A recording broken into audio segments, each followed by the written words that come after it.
Ok, senhores, sejam bem-vindos então a mais uma videoaula do nosso curso de Física 1. Nessa aula nós vamos explorar aí gráficos de movimento uniforme. Como introdução, eu gostaria de deixar registrado aí que interpretar gráficos é uma habilidade de suma importância na vida moderna, como a gente tem visto ultimamente, né?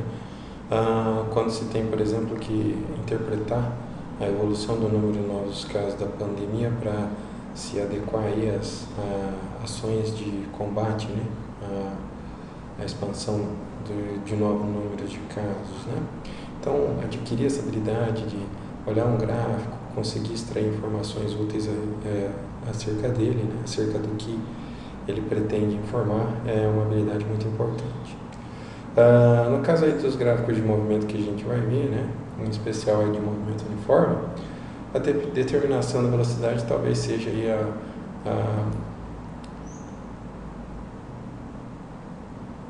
habilidade mais importante a ser desenvolvida nessa etapa do curso. Ela talvez seja a informação mais importante de se extrair aí da equação de movimento de um movimento uniforme. E aí é nisso que nós vamos nos concentrar agora. Então, pessoal, nós vamos construir aí o gráfico de um movimento uniforme. Vou usar como exemplo, né, uma equação em que a posição inicial é 2 metros e a velocidade é 5 metros por segundo.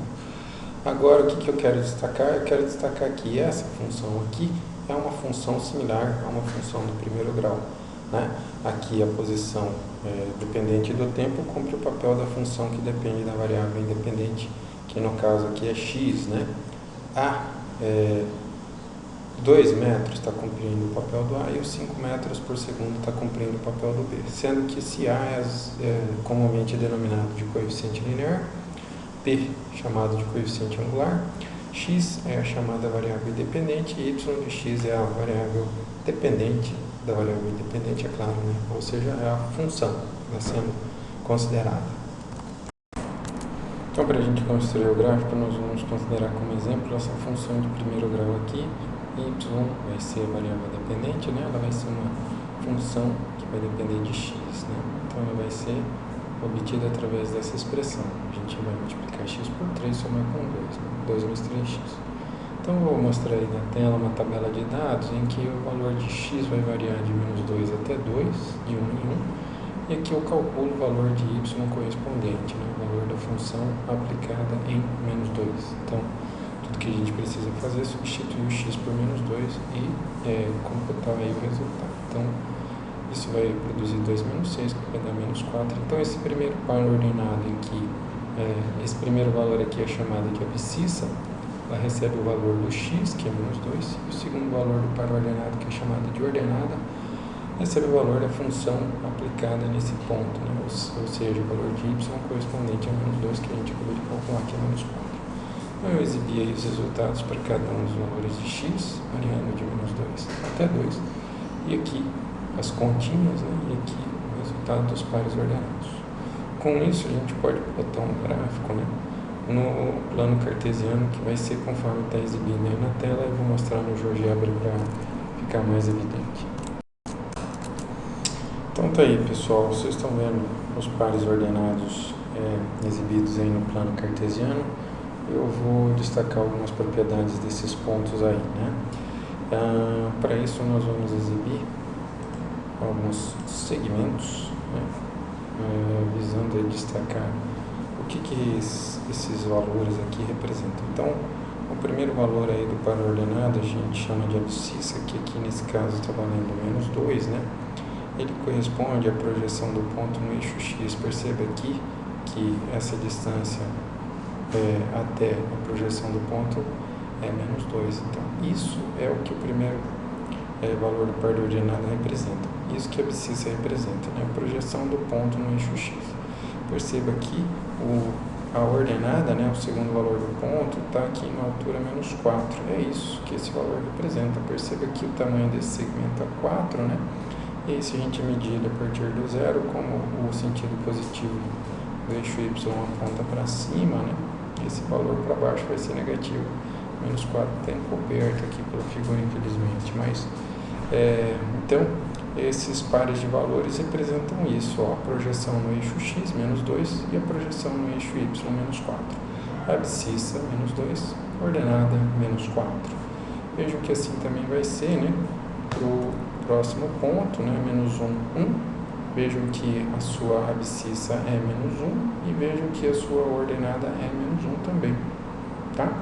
Assim também vai ser para o próximo ponto. Vejam aqui que 0 é a projeção desse ponto no eixo x, essa projeção vai interceptar o eixo x em 0. E vejam que a ordenada é a altura do ponto. Essa altura aqui é 2 positivo, né? Ela já está apontando aí no sentido do crescimento do y, que é o sentido que a gente convenciona como sendo o positivo. O próximo ponto, né, que é o ponto de par ordenado 1, 5 tem a abscissa 1, veja que 1 então é a projeção desse ponto no eixo x, essa distânciazinha aqui vai ser então unitária, e 5 a ordenada vai ser a altura do ponto, né, a projeção do ponto no eixo y, vejam que essa altura aqui tem o mesmo tamanho que esse segmento que é 5, né, então isso que esses valores representam. Aqui no próximo ponto de par ordenado 2, 8, né, o 2 é a projeção no eixo x, e o 8 é a projeção no eixo y. Então, eu espero que eu tenha esclarecido aí o que cada um dos valores do par ordenado nos informa, o que eles nos representam. Então, eu espero que eu tenha esclarecido que eles representam as projeções dos pontos nos eixos x e y, respectivamente. Então, lembrando que o primeiro valor do par a gente chama de abscissa, aqui nesse caso é 2, e o segundo valor do par é 8, a gente chama de ordenada, no caso 8. Então, pessoal, se a gente for exibir aí todos os pontos desse gráfico, o resultado vai ser essa linha reta aí que vocês estão visualizando na tela. Então, moral da história, gráfico de uma equação do primeiro grau, de uma função do primeiro grau, é uma linha reta. Então, para resumir, o que a gente viu, o gráfico de uma equação do primeiro grau vai ser uma linha reta. E como a gente sabe aí da geometria, uma linha reta é determinada por 2 pontos. Então, com apenas 2 pontos já dá para traçar o gráfico. Em geral, para isso a gente escolhe os valores mais simples. Eu vou fazer aqui um exemplo, né? Usando aquela função y de x igual a 2 mais 3x. Se a gente usar x igual a 0, o valor da ordenada correspondente, né? O valor de y correspondente vai ser 2 mais 3 vezes 0, 2. E se a gente usar x igual a 1, o valor da função correspondente vai ser 5. Então, com esses 2 pontos aí, já dava para construir aquele gráfico, como a gente vai ver na tela a seguir. Então, voltando ao gráfico que a gente tinha construído, né? Se eu deixar só esses 2 valores, vejam que a reta vai ser completamente determinada. Ó, vou ocultar os demais valores. Vou deixar só o 0 f de 0 e o 1 f de 1. Veja que a reta não mudou em absolutamente nada. Então, a gente pode determinar o gráfico de uma função de primeiro grau com apenas 2 pontos. Ok, pessoal, então a gente vai ver um exemplo aí de construção do gráfico de um movimento uniforme, tendo por base aquela escolha que eu havia feito anteriormente, né? Um movimento de equação em que a posição depende do tempo conforme essa expressão, né? 2 metros mais 5 metros por segundo vezes o tempo. Então a gente vai construir esse gráfico aí. Como a gente acabou de ver, né? Para determinar um gráfico, basta apenas um gráfico desse tipo, né? Já que ele simula aí uma função de primeiro grau, o resultado desse gráfico, né, vai ser uma reta, então para determiná-lo basta determinar 2 pontos. Aqui a gente precisa destacar uma informação importante, como não há até agora, né, como voltar no tempo, a gente só vai considerar valores positivos de tempo, né, maiores ou iguais a 0. Então eu vou calcular o primeiro ponto, o primeiro par ordenado, ele vai ser o par que vai ter como abscissa 0 segundos, né? E aí a posição correspondente a esse instante, né? A gente já vai destacar aí uma coisa interessante que vai acontecer, vai ser igual a esse termo aqui, o 2 metros, tá? Quando a gente substituir o tempo aqui por 0, o resultado dessa multiplicação vai ser 0, daí somar isso com 2 metros vai dar 2 metros. Então o primeiro ponto é o ponto de par ordenado 0, 2, e agora a gente vai calcular o segundo ponto usando o instante de tempo 1. Então, o segundo par aí, que é o segundo ponto que a gente vai usar, vai ser de abscissa 1, né, 1 segundo, e aí a posição correspondente a gente calcula como, substituindo o tempo por 1, segundo. Quando a gente fizer isso nessa equação, os segundos vão se cancelar. Vai resultar disso apenas os 5 metros, que somado com os 2 metros vão dar 7 metros. Então, o segundo ponto do par vai ser... Desculpa, o segundo ponto vai ser de par ordenado 1, 7. 1 segundo, 7 metros. Vamos ver isso aí no gráfico. Então, tá aí. Os dois pontos que a gente escolheu foram o ponto de par ordenado 0,2. Então, veja que no instante 0 segundos, né? A projeção desse ponto no instante do tempo é 0. A posição correspondente de 2 metros. E no instante 1 segundo, a posição já era de 7 metros, tá? Então, esse é o gráfico que a gente está considerando aí. Beleza? Ok? Pessoal, então vamos começar a extrair informações do gráfico de um movimento uniforme. A primeira delas vai ser a posição inicial. Então, antes de ir para o gráfico, eu queria destacar que numa equação de movimento genérica, como essa daqui, né, em que tem uma soma de uma posição inicial x0 com a velocidade vezes o tempo, né, essa posição inicial que a gente denota por x índice zero equivale a aplicar essa função posição no instante zero. Vejam, se a gente aplicar essa função, né, no instante zero, isso vai significar, isso vai equivaler, né, a substituir o tempo por zero, e aí esse produto aqui vai dar zero, isso vai ser exatamente esse termo que aparece aqui, o x0. Então, a posição inicial é a posição relativa ao instante zero. Para ficar mais evidente, vou deixar um exemplo aí numérico, né? Digamos que a gente estivesse considerando a equação de movimento, o movimento da equação 1 metro mais 2 metros por segundo vezes o tempo. Então, a gente vai determinar essa posição inicial. Tudo que a gente precisa fazer é considerar que essa posição inicial é a posição aplicada no instante zero, ou a posição relativa ao instante zero. Então, ela vai ser 1 mais 2 vezes zero, que vai ser 1 metro, né? Então, acho que já começa a ficar evidente aí para você que a posição inicial é esse termo independente aqui, que é somado com a velocidade vezes o tempo. Então, agora, no próximo exemplo, a gente já vai fazer isso de maneira mais automática. Aqui, se a gente quisesse determinar a posição inicial, bastaria informar que ela é 2 metros, né? Se a gente substituir o tempo por zero, o resultado dessa conta aqui vai ser 2 metros. Então, essa aí é a posição inicial. Ok, pessoal, então agora a gente vai extrair do gráfico a velocidade de um determinado movimento uniforme. Então, vamos considerar que algo esteja se movendo de acordo com o movimento descrito pelo gráfico ilustrado nessa figura 10 aqui. Vamos ampliar um pouquinho. Então, esse vai ser aí o movimento que nós vamos considerar e nós vamos extrair a velocidade desse movimento a partir desse gráfico. Para determinar a velocidade, a gente precisa de escolher dois pontos quaisquer do gráfico. No caso aí eu vou escolher o ponto da posição inicial, né, 0 segundos com os 3 metros, e o ponto aí 1 segundo, 10 metros, como está ilustrado aí nessa figura, né. Nós vamos precisar saber qual é a inclinação de um gráfico como esse, e, bom, ela é a inclinação entre a reta que a gente está considerando e a horizontal, né. Então, a inclinação do gráfico é como vocês estão vendo aí, eu vou ampliar no GeoGebra. Então, tem uma vista ampliada, né, do gráfico que a gente está considerando. Essa aqui é a inclinação. Esses são os dois pontos que nós vamos tratar, usar. Então, agora que a gente já sabe qual é a inclinação de um gráfico como esse, né, já podemos lembrar aí do conceito de tangente de um ângulo. Tangente de um ângulo representado por esse símbolo tan, né, um ângulo θ qualquer, né, é uma inclinação entre uma reta e uma horizontal, vai ser a razão do cateto oposto com o cateto adjacente de um triângulo retângulo que inclui esse ângulo, né? E a gente vai ver que a velocidade vai ser a tangente da inclinação da reta, tá? Então, vamos nos deter aí a esse gráfico, vamos construir um triângulo retângulo que inclui um ângulo θ, calcular a tangente dele para determinar a velocidade desse sistema. Eu vou mostrar isso ampliado no GeoGebra, né? Mas nós vamos encontrar aí essa figurinha lá.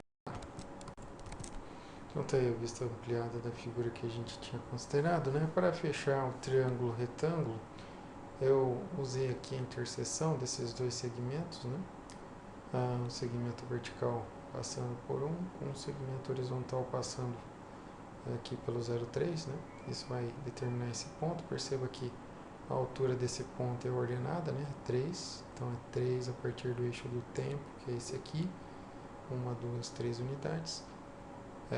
Essa altura aqui é dada pela ordenada, que é 10, veja aqui 3, 4, 5, 6, 7, 8, 9, 10, né? Vou exibir aí os números para ficar ainda mais evidente. Aqui na janela de visualização, vamos exibir os números aí para deixar isso mais claro, né? Então acho que agora fica mais evidente que esse segmento aqui, que vai ser o cateto oposto dessa figura, vai ter tamanho 7. E esse segmento aqui, que vai ser o cateto adjacente, vai ter tamanho 1. Perceba que aqui, ó, esse tamanho vai ser a diferença entre 1 segundo e 0 segundo, né? E esse tamanho aqui vai ser a diferença entre 10 metros e 3 metros. Então, cateto oposto 7, cateto adjacente 1. Então, essa velocidade, se ela é a tangente dessa inclinação, como a gente vai ver mais a seguir, vai ser a diferença entre 10 e 3 metros, 7 metros, divididos pela diferença entre 1 e 0 segundos, que é 1 segundo. Então, essa velocidade aí de 7 metros por segundo, né? Para a gente consolidar, vamos ver esse exemplo aí, ó. Vamos calcular essa velocidade a partir do gráfico. Vamos considerar então esse gráfico aqui. Isso aqui é uma reta, então é o gráfico de um movimento uniforme e a gente vai determinar a velocidade a partir dele. Perceba que quaisquer dois pontos podem ser usados para a determinação dessa velocidade. Então eu vou usar os pontos 2 segundos com 4 metros e 3 segundos com 5 metros que estão ilustrados aí na figura, né? A partir desses pontos, vamos construir aí o triângulo retângulo e calcular a tangente da inclinação dessa reta, né? Então perceba que se esse ponto aqui tem ordenada 5 e esse aqui tem ordenada 4, então esse cateto oposto aqui vai ter tamanho 1 metro, né? E se essa abscissa aqui é 3 segundos e essa abscissa aqui é de 2 segundos, então esse cateto adjacente também vai ter tamanho 1. Logo, essa velocidade vai ser a razão entre essa diferença, né? E essa diferença aqui, que vai ser 2 dividido por 2, 1 metro por segundo. Então, a velocidade desse movimento é de 1 metro por segundo, né? É assim que a gente determina a velocidade a partir do gráfico. E aí, para concluir, eu vou mostrar que isso é completamente equivalente com a definição de velocidade média, né, que a gente já tratou nas aulas anteriores, percebendo que a tangente da inclinação vai ser exatamente, né, equivalente à razão entre o deslocamento e o intervalo de tempo. Para concluir isso, vamos considerar esse gráfico que está ilustrado aí nessa figura, que foi ampliada agora, né? E aí nós vamos calcular a tangente da inclinação. Perceba aqui, pessoal, deixa eu ampliar no GeoGebra para ficar mais evidente. Então vamos olhar com mais cuidado para a figurinha que vai ser utilizada para a demonstração. Perceba esse ponto e esse ponto aqui. Veja que eles têm como coordenadas instante inicial, posição inicial, né? Para esse aqui. E esse aqui tem como coordenadas instante final, posição final. Esse ponto aqui, que vai ser utilizado para a construção do triângulo retângulo aí, ele vai herdar desse ponto aqui a mesma abscissa. Veja que a projeção no eixo X é a mesma para esses dois pontos. Então, a abscissa desse ponto é instante de tempo final. Já a sua ordenada, né, vai ser a mesma ordenada desse ponto aqui. Então, posição inicial. Com isso, pessoal, o tamanho desse cateto vai ser a diferença entre essas duas ordenadas. Então, x final menos x inicial. E o tamanho do cateto adjacente vai ser a diferença entre as abscissas, instante final menos instante inicial. Ora, se for assim, fica fácil de demonstrar que a velocidade é a tangente da inclinação. Vamos ver? Então, de acordo com o que a gente acabou de ver, a tangente dessa inclinação aí, né, vai ser a razão entre o cateto oposto e o cateto adjacente. Então, vai ser a razão entre a posição final e a posição inicial e a diferença entre o instante de tempo final e o instante de tempo inicial. Ora, mas isso é exatamente o deslocamento dividido pelo intervalo de tempo, que é exatamente a velocidade. Então, a gente acabou de provar que realmente a velocidade é a tangente da inclinação do gráfico, né? Bom, pessoal, para essa aula é o que eu tinha previsto, né? Fiquem de olho aí no Moodle, nas listas de exercícios. Muito obrigado e até a nossa próxima videoaula.